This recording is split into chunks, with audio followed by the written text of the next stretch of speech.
Vamos começar com uma imagem bonita. Washington, D.C., Capitólio. Terno, gravata, corredor longo, bandeira americana tremulando.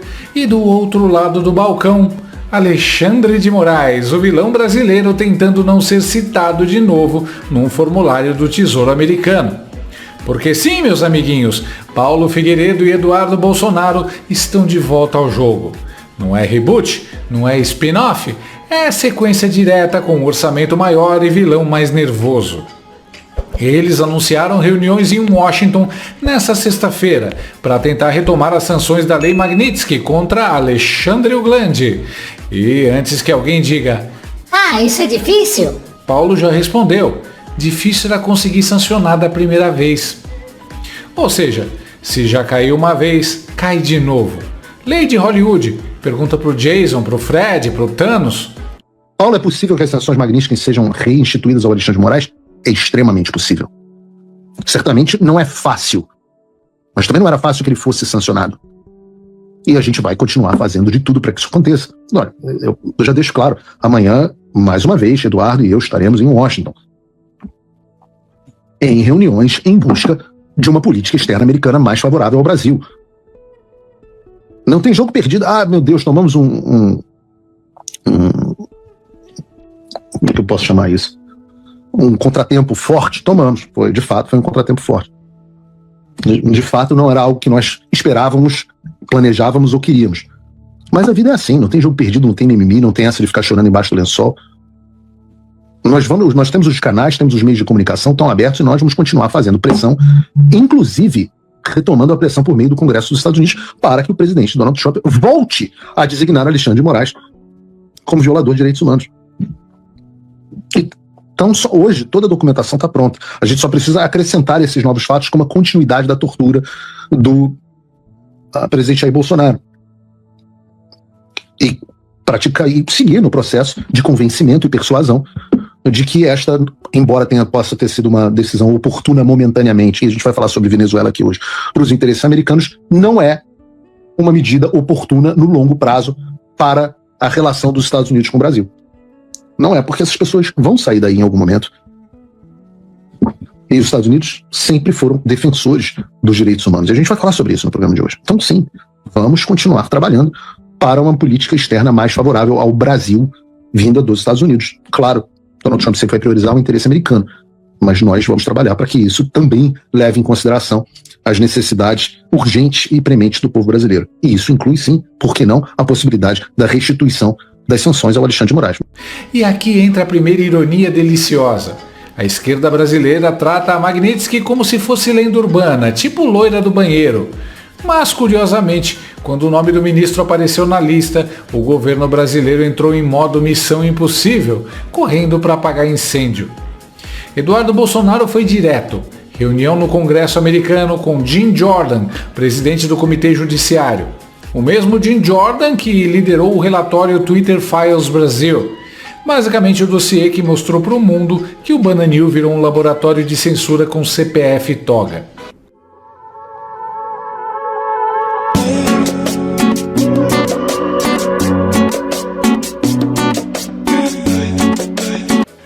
Hoje estivemos no Congresso dos Estados Unidos em uma reunião com o presidente da CCJ, o deputado Jim Jordan. Além de liderar o relatório Twitter Files Brasil, Jim agora está à frente dos esforços do Congresso para defender a liberdade de expressão e proteger os interesses das empresas americanas na Europa e no Brasil. Com quase 20 anos na Câmara dos Deputados, Jim Jordan tem o respeito, o trânsito político e a autoridade moral necessários para sustentar e expandir os valores de liberdade que moldaram os Estados Unidos. Que Deus abençoe seu trabalho e toda a sua equipe. E aí você vê Eduardo elogiando o currículo do cara, falando de autoridade moral, liberdade de expressão, e do outro lado do hemisfério, alguém no STF pensando: será que dá para censurar o Congresso americano? Spoiler, não dá. E olha que curioso, a narrativa oficial diz que Paulo e Eduardo estão coagindo a justiça brasileira. Veja bem, não é Xandão coagindo médico, conselho profissional, imprensa e rede social. Não, é o sujeito que conversa com um congressista americano. Ou seja, se você reclamar fora do Brasil, o crime atravessa fronteiras. Mas vamos ao ponto que realmente dói. As sanções tinham sido aplicadas, foram ampliadas, chegaram à esposa, à empresa da família. E aí, magicamente, em dezembro de 2025, sumiram. Coincidência? Claro que não. Teve aproximação diplomática, tapinha nas costas, conversa de bastidor, aquele clássico "vamos dar um tempo nisso aqui para não atrapalhar o clima". Só que o problema de tapar o sol com a toga é que o sol nasce de novo. Paulo Figueiredo diz que vai voltar ao Congresso com um argumento simples. O ex-presidente Jair Bolsonaro está sendo torturado. É impressionante que a sensação que a gente tem toda vez que nós ouvimos notícias sobre o presidente Jair Bolsonaro é que ele está sob tortura. E aí entramos na parte que deixa qualquer roteirista de distopia com inveja. Bolsonaro sofre uma queda na prisão, traumatismo craniano, idoso, histórico médico complexo, e o ministro responsável nega atendimento hospitalar. Não é vilão de quadrinho, é pior, é vilão burocrático. A autorização só veio no dia seguinte, como se fosse favor, como se saúde fosse concessão política. E aí o Conselho Federal de Medicina, pasmem, resolve fazer o que um conselho médico faz, avaliar conduta médica. E acabou de chegar uma nota do Conselho Federal de Medicina que coloca ali, a gente vai colocar para você no ar a nota. Eles disseram que no estrito cumprimento das atribuições legais, eles manifestam-se sobre a situação de saúde do ex-presidente da República, Jair Bolsonaro. O recebimento formal de denúncias protocoladas no CFM expressam inquietação quanto à garantia de assistência médica adequada ao paciente. Além disso, declarações públicas de relatos sobre intercorrências clínicas causam extrema preocupação à sociedade brasileira. Os relatos de crises agudas de características diversas, episódios de trauma decorrente de queda, histórico clínico de alta complexidade, sucessivas intervenções cirúrgicas abdominais, soluços intratáveis e outras comorbidades em paciente idoso demandam um protocolo de monitoramento contínuo e imediato, que deve ser assegurada assistência médica com múltiplas especialidades pelo Estado brasileiro, inclusive em situações de urgência e emergência. Então, eles estão apurando e abrindo uma instauração de sindicância para apurar esses fatos, denúncias de uma falta de assistência médica adequada ao ex-presidente Jair Bolsonaro. Resultado, Alexandre Uglandi anula a sindicância. Anula, de ofício, sem provocação, sem competência legal, sem pudor. É como se um juiz resolvesse apitar cirurgia cardíaca. Esse misturi aí tá com desvio de finalidade. E não para por aí. Além de impedir o CFM de apurar médicos, Xander Clayson manda a Polícia Federal investigar o presidente do Conselho. Traduzindo, se você ousa fiscalizar, fazer o seu trabalho, vira investigado. Moraes determina que o médico é ignorante em relação a fatos médicos e ele, Moraes, ele é agora também é o médico, então médico da nação. Ontem até a gente mencionou aqui, eu reitero, acho que o Moraes podia começar a andar com a toga branca, uma preta num dia, branca na outra e vermelha no terceiro dia, e vai alternando, né? Porque a preta, porque nomearam a ele juiz, a branca porque ele é médico e a vermelha de acordo com as suas preferências ideológicas. Eu acho que a gente está diante de uma decisão que um dia, né, o futuro vai olhar para essa decisão e vai falar assim, poxa, realmente era desse jeito que se vivia naquela época. Olha só como realmente nós estávamos diante no Brasil de uma ditadura judicial. Um juiz da Suprema Corte, diante de uma opinião médica, entende que o médico é ignorante a respeito dos fatos médicos, bate boca por meio de uma decisão judicial com o Conselho Federal de Medicina, né, que está fazendo o seu papel diferente da OAB. Aqui o Conselho Federal de Medicina está mostrando que tem culhão, está mostrando que não se acovarda, que se coloca de forma corajosa diante dos fatos, e agora nós vamos ter a situação vexatória, eu acho que para a humanidade, para o futuro, para os nossos filhos, para os nossos netos, para os estrangeiros. Olha a situação que teremos nos próximos dias. Isso não é Estado de Direito, isso é estado de intimidação. E aí vem o silêncio ensurdecedor. Cadê a OAB? Cadê as comissões de direitos humanos? Cadê os mesmos que fazem nota por tweet mal interpretado? Nada. Sumiram. Mas o CFM não ficou quieto. Soltou nota reconhecendo gravidade clínica, cobrando assistência adequada, reafirmando autonomia médica. E isso incomodou. Porque o problema do autoritário não é o erro, é o espelho. A decisão de Chandirene fere 2 princípios básicos. 1. Usurpa a competência do Conselho. 2. Destrói a autonomia profissional. E quando o ministro começa a mandar em conselho médico, meu amigo, a próxima fase é mandar em quem? Imprensa? Já foi. Redes sociais? Já foi. Conselhos profissionais? Também já foi. Banco Central? Tá no radar. É sempre assim. Não fecha tudo de uma vez. Fecha aos poucos para ninguém gritar. Eu nunca vi isso na minha vida. Amaury, nos socorra aqui, por favor. Primeiro fato, a Constituição de 88 está suspensa no Brasil. Isso é fato 1. Fato 2, né? Ela foi suspensa por um tribunal político que funciona onde antes funcionava o STF. Então nós temos na prática um STF fechado e um tribunal político operando lá no lugar, nas dependências físicas do antigo STF. A partir daí a gente consegue pelo menos racionalizar o que tem acontecido. É um total desrespeito à Constituição, às leis, à ordem jurídica. Ele tomou uma decisão de ofício sem ninguém ter pedido. Ele leu na imprensa. Com base nisso ele se achou no direito de anular, sem nem olhar. Ele não examinou o processo administrativo do Conselho Federal de Medicina. Ele não analisou se é ilegal, se não é, o que está lá, o que não está. Ele, com base simplesmente em uma notícia da imprensa, ele já anulou. Um juiz, normalmente, ele não anula nada de cara. Ele, no máximo, quando ele dá uma liminar, por exemplo, ele suspende, né? Suspende aquele ato, suspende aquele procedimento, dizendo, não faça nada no âmbito desse processo, porque eu quero analisar. E depois eu vou dizer se é legal, se é ilegal, né? Ele não. Ele já antecipou toda a que a gente chama de cognição, né? Ele já realmente concluiu. Ele já não tem nada mais a aprender sobre esse assunto. Ele disse, não, isso aqui é ilegal, manifestamente ilegal. Portanto, veja a coisa como é maluco. Portanto, fica anulado e o Conselho Federal de Medicina não pode, né, nem ontem, nem hoje, nem amanhã, né, é uma decisão que tem efeitos para o futuro também, é analisar a conduta de nenhum médico que a Polícia Federal coloque para analisar a situação de saúde do Bolsonaro ou de qualquer outro que ele ache que está na mesma situação, né.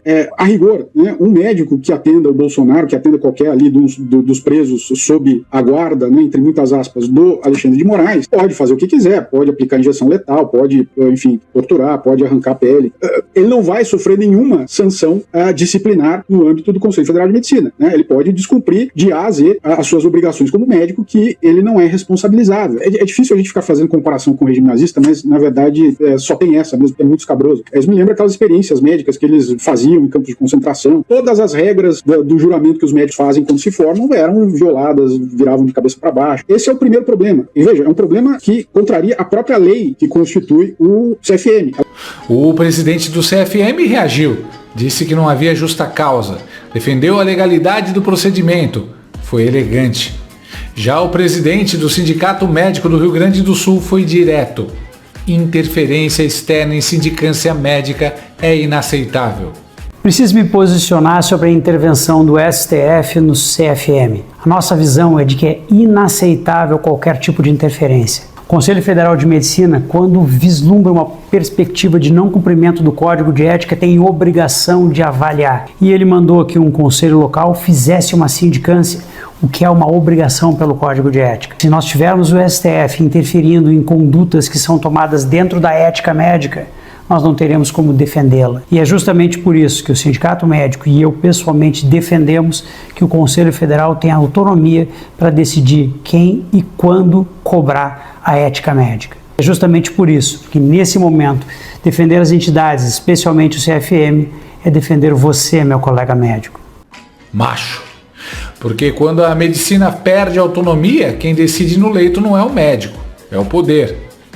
A pandemia já deu um trailer disso. Agora querem a versão estendida. E o mais irônico, tudo isso vira prova documental para Washington. Cada abuso, cada canetada ilegal, cada intimidação é um PowerPoint pronto para a lei Magnitsky voltar. Paulo e Eduardo não precisam inventar nada. O material vem do próprio gabinete do ministro e é farto. Então sim, eles terão farto material para convencer os Estados Unidos a recolocarem Chandler Clayson na lista. E enquanto a turma aqui grita Soberania! Lá fora alguém só pergunta: Direitos humanos estão sendo violados? Se a resposta for sim, a caneta volta. Vamos rezar, Porque se depender do STF brasileiro, até oração vai precisar de autorização judicial. E fica a lição final, digna de filme slasher dos anos 80. Quando a trilha sonora para, quando o sujeito acha que venceu, quando tudo fica quietinho demais. É exatamente aí que Jason Voorhees levanta do lago, Freddy Krueger aparece no sonho e Michael Myers surge atrás da porta da cozinha. A lei Magnitsky é assim, todo mundo acha que acabou, mas ela só estava esperando a sequência.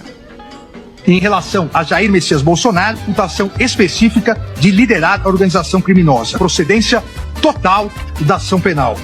Pela prática das condutas de organização criminosa armada, tentativa de abolição violenta do Estado Democrático de Direito, golpe de Estado, dano qualificado pela violência e grave ameaça contra o patrimônio da União e com considerável prejuízo para a vítima e deterioração do patrimônio tombado, observadas as regras de concurso de pessoas.